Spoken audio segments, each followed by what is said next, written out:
Benjamin Fulford le 9 janvier 2017. Le compte à rebours vers une nouvelle ère commence au moment où les dernières bases souterraines de la Cabale ont été séquestrées. La bataille pour la planète Terre touche à sa fin alors que les dernières bases souterraines et les derniers bastions de la mafia Khazar tombent, comme le rapportent des sources de la Société du Dragon Blanc, WDS.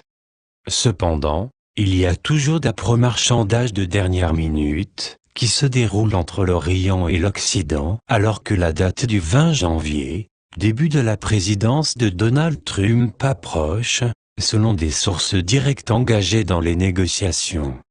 L'avenir de notre planète et de notre espèce est l'enjeu.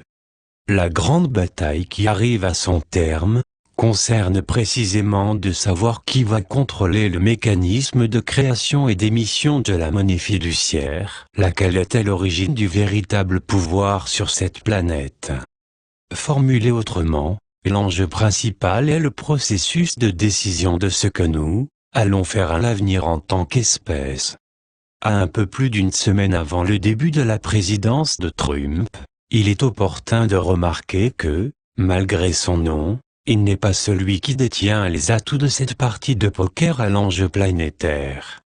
Lorsque le dollar américain est devenu la monnaie de réserve mondiale de fait, après la Deuxième Guerre mondiale, elle était garantie par des réserves d'or massifs et le PNB des États-Unis représentait 50% du PNB mondial. À présent, le soi-disant dollar américain n'est plus garanti par quoi que ce soit. Les États-Unis ne détiennent plus de réserves d'or, et le PNB américain, tel qu'il est mesuré par le FMI, ne représente plus que 15,6% du PNB mondial sur la base réelle de la parité du pouvoir d'achat. En outre, à la fin de la Deuxième Guerre mondiale, les États-Unis étaient la plus grande nation créditrice au monde, et maintenant c'est le pays le plus endetté de l'histoire de cette planète. Au contraire, la Chine contrôle désormais 17,9% du PNB mondial, possède beaucoup de réserves d'or, et c'est aussi la nation qui détient le plus d'actifs créditeurs au monde. Actuellement, les 100 pays membres de la Banque asiatique d'investissement pour les infrastructures, AIIB, contrôlent près de 80% du PNB mondial, alors que les États-Unis et leur État esclave, le Japon, les derniers pions réfractaires à l'AIIB, n'en contrôlent plus que 20%. Cela signifie que si la Chine et ses alliés occidentaux décidaient de s'emparer du système financier mondial, ils y parviendraient.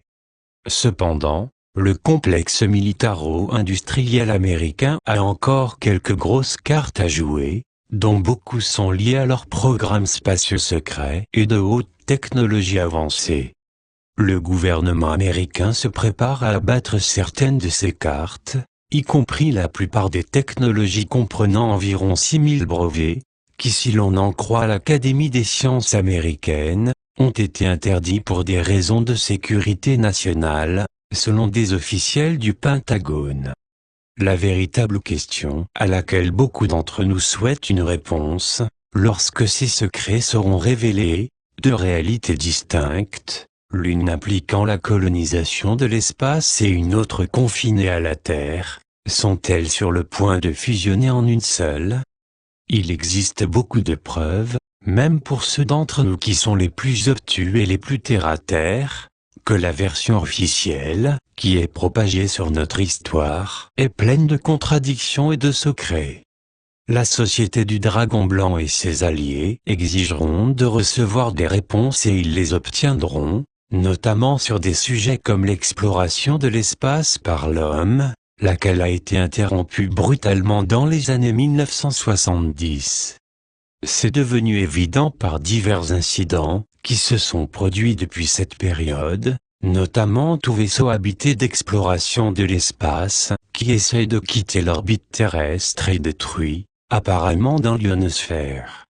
des agents de la Société du Dragon Blanc ont été informés par des sources des services de renseignement disposant de codes d'accès d'un niveau bien supérieur à celui du président de l'État fédéral américain Fantoche, que la planète est en quarantaine, parce que certaines entités extrêmement dangereuses se sont réfugiées ici, après avoir été vaincues lors d'une guerre intergalactique.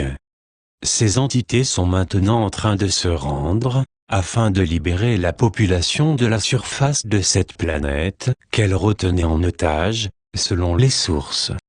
Si ce que déclarent ces gens est vrai, alors dans un futur proche, les forces galactiques bienveillantes vont ouvrir un trou de verre en Antarctique et permettre à la population humaine de s'ouvrir à l'univers tout entier.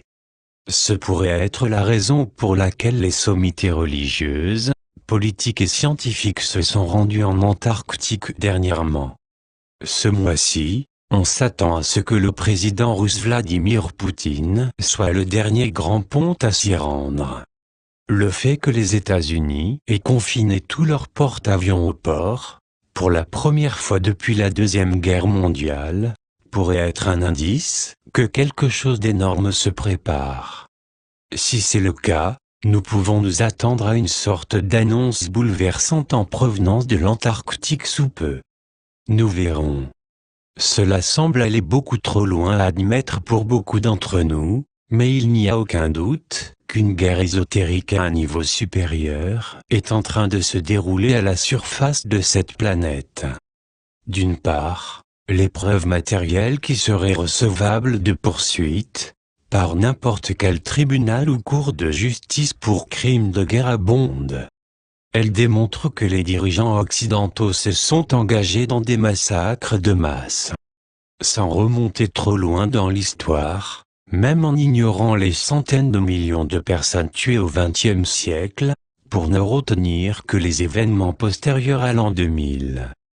Depuis lors, nous avons connu aux États-Unis un régime politique qui a ignoré le droit international et a utilisé le terrorisme et de multiples massacres comme prétexte pour manipuler ses propres citoyens et ceux d'autres pays à entrer en guerre.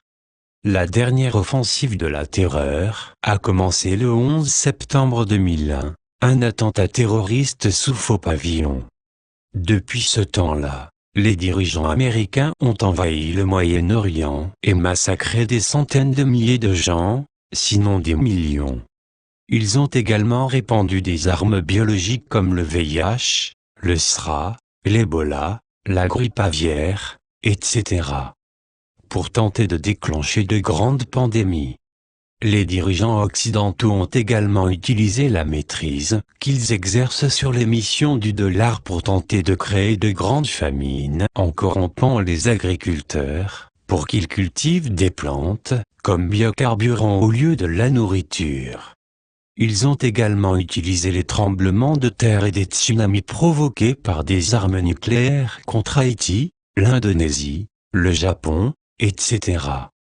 Ce sont des génocides pouvant être directement reliés à des personnes comme George Bush Jr., Hillary Clinton, David Rockefeller, etc. Quelqu'un est entré récemment par effraction à mon domicile, et a essayé d'effacer toutes les copies, dont je dispose d'un enregistrement datant de l'époque où on m'a proposé le poste de ministre des Finances du Japon par un représentant de l'ancien ministre des Finances japonais, Ezo Takenaka, en échange de mon accord pour participer à une campagne destinée à éliminer 90% de la population mondiale. Takenaka travaille pour les familles de la mafia Kaiser Rothschild et Rockefeller, qui étaient à l'origine de ce plan. J'ai toujours de nombreuses copies cachées de cette bande, mais le fait qu'ils aient essayé d'effacer cette preuve montre à l'évidence à quel point ces gens-là ont peur de la justice. Leurs tactiques de guerre psychologique de plus en plus minables et désespérées sont également un indice de la panique intense dans laquelle ils s'engouffrent. Il suffit d'observer leurs tentatives pathétiques pour faire capoter la présidence de Trump en affirmant, sans preuve aucune, que la Russie avait piraté l'élection américaine. Cet ultime acte désespéré pour faire capoter la présidence de Trump a échoué lamentablement, tout comme leur procédure de recomptage des voix et tout le reste, y compris l'assassinat de Trump, qu'ils sont probablement en train de préparer. Leurs faux attentats au camion fou, en France et en Allemagne, et maintenant en Israël, ne produisent pas non plus les résultats escomptés. Les gens sont dorénavant immunisés contre leur manigance de théâtre de rue éculé, impliquant souvent de véritables meurtres, pour manipuler la multitude, étant donné que les attentats sous faux pavillons sont maintenant révélés de façon routinière quelques minutes après leur occurrence. C'est parce que ce système politique a perdu son pouvoir, grâce à la victoire des casquettes blanches parmi les militaires et les services de renseignement qui soutiennent Trump. On nous a promis, et nous l'attendons, un procès pour crime de guerre une fois Trump au pouvoir. La WDS, de son côté, aimerait constituer une commission pour la vérité et la réconciliation comme l'a fait en son temps l'Afrique du Sud. Il y a également des opérations de purge qui se déroulent dans le sillage de l'arrivée au pouvoir de la présidence de Trump. On a détruit davantage de bases militaires souterraines de grande profondeur, dues au fur et à mesure que ceux de la cabale qui ont refusé l'amnistie sont éliminés. C'est ainsi que les sources du Pentagone ont décrit la situation. Les sources affirment également que les armes nucléaires de New York ont été désamorcées et qu'un monorail souterrain a été démoli à Vancouver. La conférence de Paris du 15 janvier va se réunir aussi pour imposer une solution à deux États distincts en Israël, le dernier bastion de la mafia khazare, et l'usage de sanctions pour contraindre le régime actuel à conclure une véritable paix, ajoutent les sources. Le monde est malade des caprices extrêmes et des crimes contre l'humanité des Israéliens, font-elles remarquer. Pour en revenir aux marchands de tapis, la faction militaire occidentale a recours à des tactiques de négociation vis-à-vis des Asiatiques. D'une part, ils recherchent une alliance chrétienne avec la Russie, l'Europe, les Amériques et les régions chrétiennes de l'Afrique, pour jouer à égalité avec les Asiatiques. De l'autre, ils soutiennent la création d'une hiérarchie mondiale basée sur le mérite, la démocratie et la transparence pour un nouveau monde, qui garantira que des groupes criminels internationaux comme la mafia khazare ne puissent plus jamais fomenter de guerre, de terrorisme et de souffrance sur toute la planète. Par-dessus tout, une fois qu'on aura purgé les strates criminelles à l'intérieur du complexe militaro-industriel occidental, celui-ci mettra sa puissance technologique et militaire au service de l'humanité dans son ensemble, selon des sources du Pentagone et des services de renseignement. Et donc, en ce début d'année 2017, une nouvelle ère commence également à porter ses fruits. Faisons en sorte que ce soit un âge d'or. Traduction Patrick Théroux. Isabelle Source, benjaminfulfort.net